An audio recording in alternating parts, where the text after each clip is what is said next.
Welcome back to TarHeelIllustrated.com, or if you're watching on our YouTube channel, Tar Heel Illustrated. I'm THI staff writer Jacob Turner, and joining me, as he always does, THI publisher Andrew Jones. And Andrew, we're here for a special podcast, actually the first one we're doing as a part of the series that you're rolling out. I'm going to kick it to you in just a second to kind of explain the series that you're putting on our website, TarHeelIllustrated.com, top 25 all-time UNC football players. I'll kick it to you in just a second. But before we dive into that, head on over to our site, TarHeelIllustrated.com, after this video is done, of course, and sign up for our premium access and premium message boards for just $8.33 a month. It's the off season now. It's a great time to do it ahead of the start of fall camp, ahead of the start of UNC's football season and basketball season later this year. So great time to get in there. There's a ton of recruiting stuff going on right now as well. And a lot of our recruiting stuff, 90% of it, if not more, is only on the boards, and you have to be signed up for premium access to see it. So after this video is done, click the description below. You'll see a link to our website in there. You can head on over there and take advantage of that if interested. But AJ, real quick, I'm going to kick it to you to kind of explain this series that you've actually done previously and that you're re-rolling out and have changed a little bit. So I'll go ahead and let you explain that to the people. Well, this is my 7th year. I'm completing my 7th year as publisher here at THI. And each May and June, I call them the May-June series. Such an amazing name. I really had to rack my brain hard to come up with that. You're brainstorming that. Every May, I run a series ranking something with respect to Carolina football. And then in June, it's basketball. Twice I've combined it, like the all-time greatest Tar Heels on all sports. And then 2 years ago, I did the greatest UNC football or basketball player from each of the 50 states. And there were about 6 states that were quite a challenge to come up with stuff. Mm-hmm. But we were able to complete it and finish it in 50 parts. So it's basically the reason I do this isn't to prove a point. We're not putting a flag in the soil and saying, Ryan Switzer is the 25th best North Carolina football player of all time. Take it or leave it, that kind of thing. We're doing it for fun. It's a time of year where information does slow a little bit, except on the recruiting trail. Yeah. So it gives people something to kind of talk about, to look forward to have some fun with. And honestly, it's content. Mm-hmm. This is a 25-part series. We run it Monday through Saturday. Sundays, we're going to run these podcasts as we break down each group of 6, and the final group will be 7. So it's just for fun. It's for people to come enjoy and have a good time. The pieces are not premium content, so anybody can access it. Anybody can watch these videos. So I love sports history. I'm a baseball history buff. I'm a college basketball history buff. I'm a college football history buff. That ESPN 150 that they ran last year, all those episodes I love and recorded. Yeah. So this kind of helps me touch into one of my passions, which is sports history. And North Carolina's got a pretty good football history, better than a lot of people realize. So the 25 names that are on this list are all guys that were damn good in college. And I'm excited to talk about them with you. And I'm excited for you, Jacob, as a younger sports fan, to have an opportunity to get some more knowledge about digging into the history of Carolina football. And in June, we will do Carolina basketball as well. Yeah, and I've enjoyed reading it and researching some of these guys. Obviously, which y'all see in a second, we're going to do the first 6, so 25 through 20 in this episode. That's kind of how we're going to split these up. And then obviously the last podcast will be the final 7 just because it's 25. But AJ, before we dive into the first one in Ryan Switzer, like you mentioned, can you real quickly for the people kind of explain your criteria and your thought process and how you go about ranking these guys? Well, with this, it's based solely on their Carolina careers. So the minute they stopped playing football or basketball, the evaluation ends. So, for example, I'm not going to judge, Leon Johnson based on his NFL career.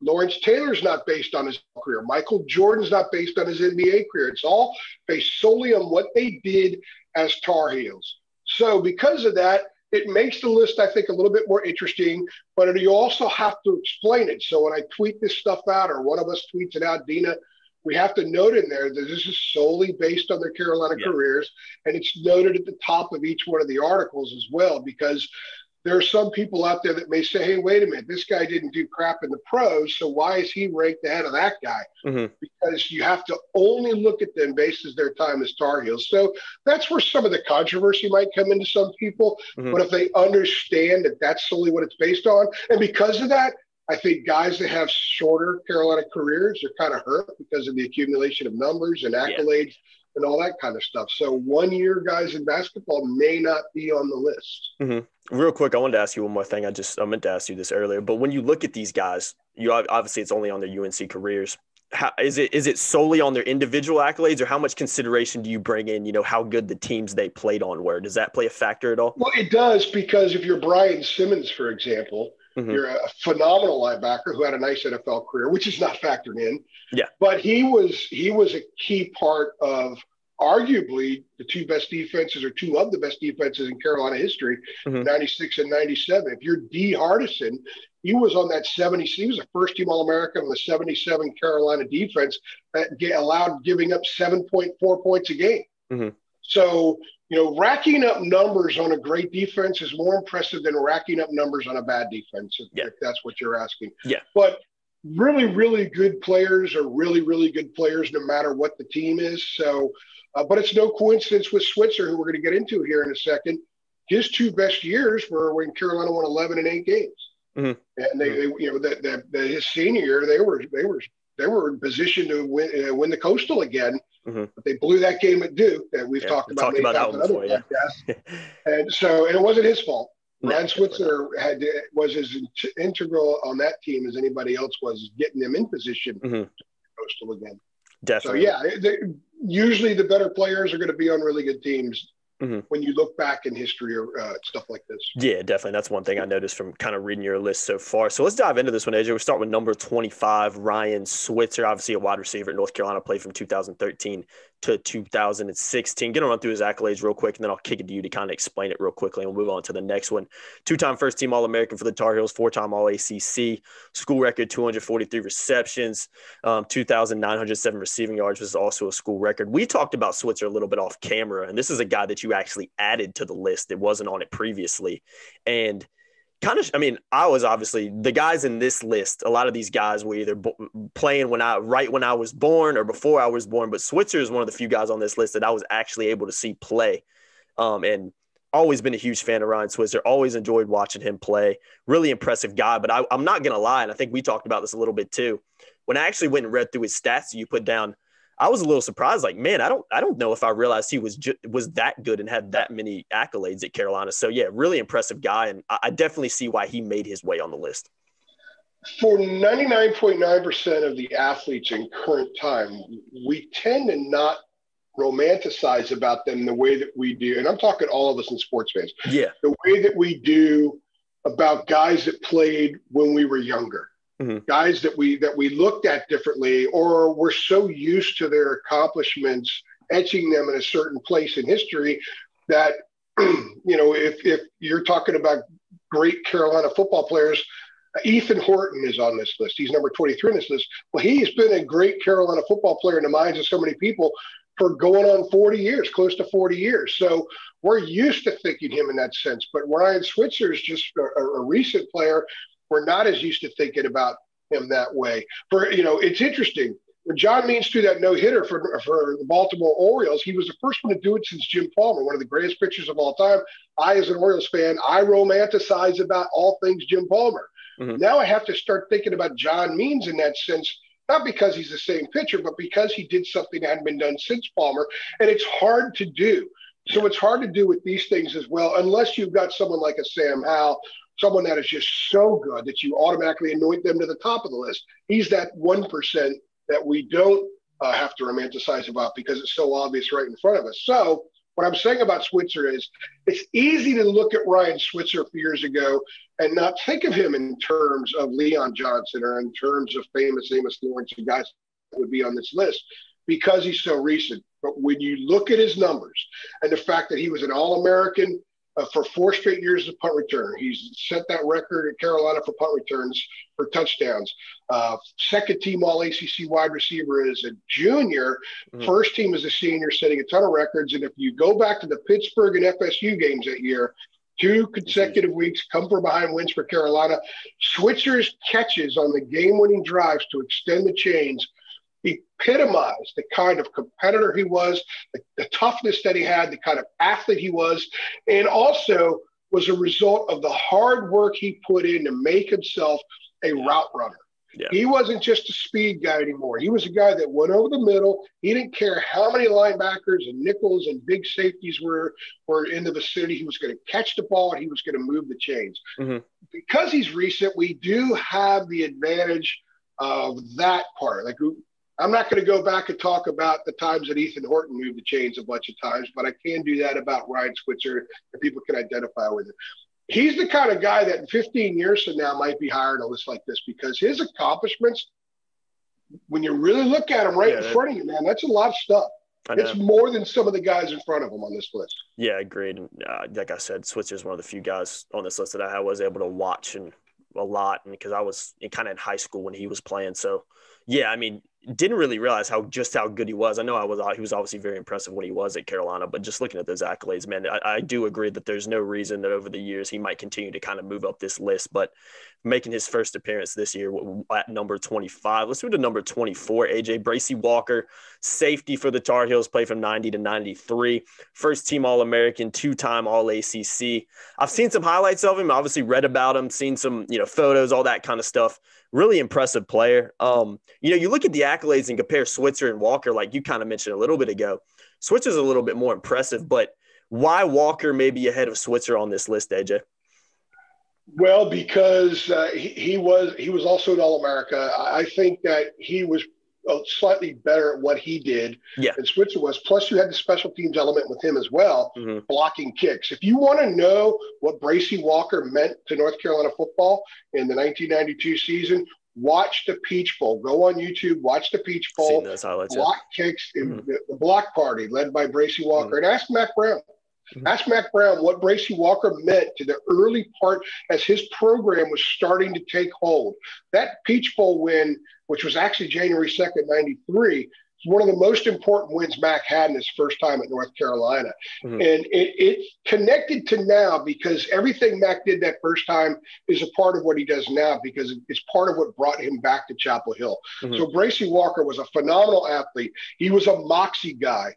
He was a guy that everything he did was infectious onto other players. He was a phenomenal cover guy.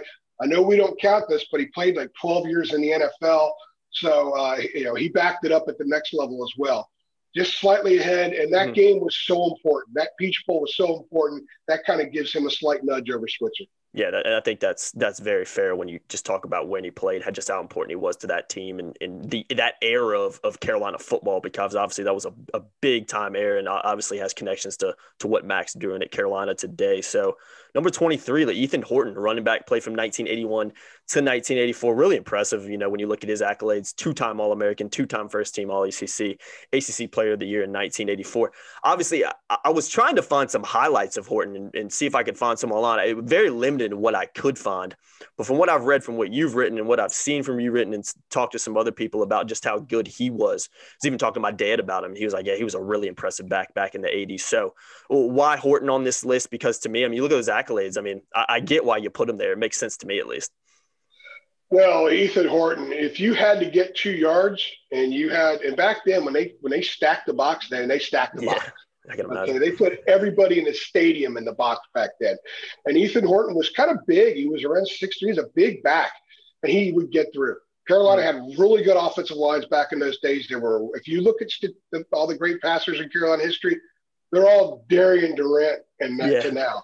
They didn't chuck the ball around the field much back then. Dick Crum's teams, they told you they were going to run right at you, and they ran right at you. When you had a guy like Ethan Horton back there, if you needed 2.5 yards, he was going to get you 2 3/4. If you needed 3.5, he was going to get you 3 3/4. He was going to get into the end zone. He was going to move the chains, but he also could get to the second level, make people miss. He was a unique back because he was big. He was big enough that when he went to the NFL, he played tight end. And he was a high school quarterback. So when people think about Carolina has a history of quarterbacks transitioning either from high school when they get there, or obviously with Chaz Surratt. Bruce Carter was a high school quarterback. Ethan Horton was, and Caleb Hood now is a guy who's transitioning from quarterback to running back. But Ethan Horton was just really good. And he often played with another 1,000-yard back, and he was still able to get 1,000 yards back in 11-game seasons. He could run the sweep. He could run dive plays. He could get you pretty much what you needed. And then he did it oftentimes. Sometimes he was the lead blocker, like as a fullback. So he was a really, really good football player who also happened to run for 1,000 yards a couple of times. And ACC player speaks for itself back at a time when there were, some Clemson and Carolina, Maryland had really, really good teams and really star-studded players. Yeah, agreed. I want to do a little more research on Horton, see if I can find a little bit more film on him because, like I said, it was hard to come by back in him playing in the '80s. So I'm Google the bowl games that he played. Yeah, I'm going to have to go check some of those out. I've seen a few clips, but I definitely want to check him out a little bit more. I think he was MVP against Arkansas in the Gator Bowl, the Fog Gator Bowl back in '81, I believe it was. So you talk about an impressive athlete, quarterback to running back to tight end. I mean, you talk about an athlete right there, and I think that's and the people in the Charlotte area might remember radio host too. Oh, was it really nice? Radio in Charlotte. That's awesome. All right, well, moving on to the next one, another running back on this list, number 22. We got Leon Johnson, played at Carolina from 93 to 96. I mean, impressive accolades, too, when you read through him. 3-time All-ACC, ACC Rookie of the Year in 1996, and over 3,600 rushing yards in his career as a Tar Heel. I'm going to ask you this question. Why maybe Johnson over Horton on this list? Can you explain that to the people, why you maybe chose him? He was a better player. He was just a slightly better player, more well-rounded. He didn't have the same accolades, but he also played at a time Florida State was in the league, so you had all the studs from Florida State getting acknowledgement. Virginia was really, really good at the time. Leon Johnson, Carolina, so they had guys, Thomas Joneses of the world getting – so he's not as decorated from the honors perspective, but look at the numbers. 800 more yards rushing each of his seasons. He was an excellent receiver. The combined total yards – what he meant, and another guy who had to share time in the backfield. Carolina's got an amazing history of that. He was there with Curtis Johnson, Johnson & Johnson. Curtis Johnson was a little faster, but Leon was more well-rounded. You could argue that Leon Johnson was the most well-rounded offensive player at North Carolina since Choo-Choo Justice. So the accolades aren't there as much. So you have to rely on, if you saw him play, what he meant to the team. And I'll refer to Mac Brown on this one. Ask Mac Brown how good Leon Johnson was and how important he was on some really, really good football teams. Yeah, I was about to say, I think just the time period he played too, that was a really good period in transition to one of the best, if not the best periods that Carolina had, close to that 96, 97 season. So yeah, I mean, just important, I can imagine, in building that program and getting it to where it ultimately got, which, like I mentioned, was one of the most successful, if not the most successful period in Carolina football history to date. So, all right, AJ, let's go to 21. You got George Barclay. Way back on this list, way throwback, way before both of our times. I don't care who you are. Probably anybody listening to this, probably way before your time. George Barclay, offensive guard and linebacker for the Tar Heels from 1932 to 1934. I mean, playing on both sides of the ball was obviously a lot more prevalent back then, but 2-time All-American, UNC's first All-American, which I think definitely deserves a big note on this list, and also has his jersey retired as well. So, AJ, why Barclay on this list? Because obviously you didn't see him play in person, so why'd you throw him on here? Well, I've seen a lot of things, but I haven't seen that. You just laid it out there. Yeah. I mean, North Carolina has a nice football history, but it's not loaded with guys whose jerseys are retired or guys who hit the marks historically like George Barclay does. I think being the first All-American, I think having the number retired, the both-way player thing was pretty common back then. When football teams would run out of the tunnel back in those days, you weren't rolling out 100 dudes in uniform like you are now. So I obviously it's hard to get a lot of stuff on him. Finding photographs on him is difficult. I believe he played basketball at North Carolina as well, which again was not uncommon back then. Guys played multiple sports. But when your number is retired, and you have all these other guys who have played who haven't had their numbers retired since. That means something, and that has to stand for itself in some way. Yeah, great. And, like you mentioned, first All-American at Carolina as well, and pretty impressive. He didn't do it just once. He did it twice, too. So, yeah, definitely easy to see why he's on this list. But I will say this, good luck finding some footage on that guy. That'll be a tough one. So, number 20 on the list. Brian. Yeah, I know, right? Yeah, good luck on that. You might be able to find it. Lord knows I've looked. Yeah, I can imagine. I know you've dug. Even I did a little bit of digging to see if I could find some. I have to go with the deep vows of the UNC library to have any chance to find anything on that, probably. Number 20 on this last one we're going to do in this video, Brian Simmons, linebacker that played for the Tar Heels from 94 to 97. Obviously, everybody listening, if you're a Carolina fan, knows how good Carolina was during that period, especially towards the latter part of his career as a Tar Heel in 96 and 97. But All-American, two-time first-team All-ACC. I mean, still a little bit before my time. I was born in 95, but I definitely know the name Brian Simmons, definitely have seen highlights of him playing, and definitely know how good he was and how impressive he was to Carolina fans back when he was playing as a Tar Heel in the mid to late 90s, if you will. Well, he's in the booth now with Jones for football games. Mm-hmm. So, good at what he does, too. I enjoy listening to him. He's I see him all the time. He looks like he could still go out there and take people's heads off. He does, yeah. Which he did quite often back in the day. Another Mac Brown reference here, another guy that played for Mac, and he was really a breathtaking athlete. He was a sideline-to-sideline guy. When Mac was building Carolina in the 90s, he and Carl Torbush with that defense, the blueprint was Florida State. And I remember when Mike Godfrey was the lead analyst on ESPN back in the 90s, he used to talk about sideline-to-sideline football and defense. You got to be able to cover that, both sidelines and everything in between. And that's what Florida State did so well. They had so much speed on defense. Mac was trying to make that happen at Carolina. And by the time the 96 and 97 defenses were fully in place with Brian Simmons at linebacker there, they were that. It wasn't just Dre Bly. It wasn't just Greg Ellis. It wasn't just, Kay Mays and all those dudes. It wasn't just Omar Brown. I mean, they were loaded on defense. Brian Simmons was as good as any of those guys. He was so good, so fast, made plays, smart player, had a really nice long career in the NFL to back up his college stuff. But he was an integral part of what they became. And to me, he personified what they became because he was that perfect piece in the middle of that defense that they wanted and they were striving for. And when they finally got him in place and everything else was in place, I think you could argue that 96 and 97, Carolina had the best defense in college football. Yeah. They were just a snippet here and a snippet there away from being a team that played for a national championship. They were a little bit better offensively. I think maybe they would have perhaps been able to get to that next level. Yeah. And Brian Simmons was a huge part of that.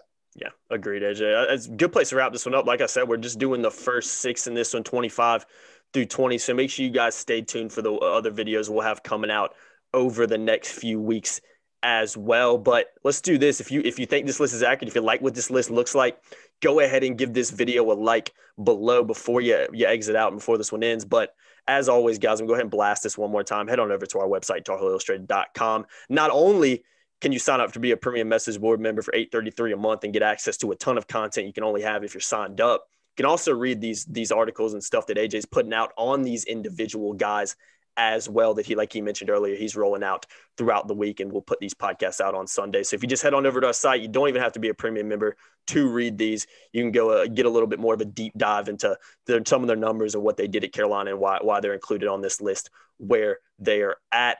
I've been Jacob Turner.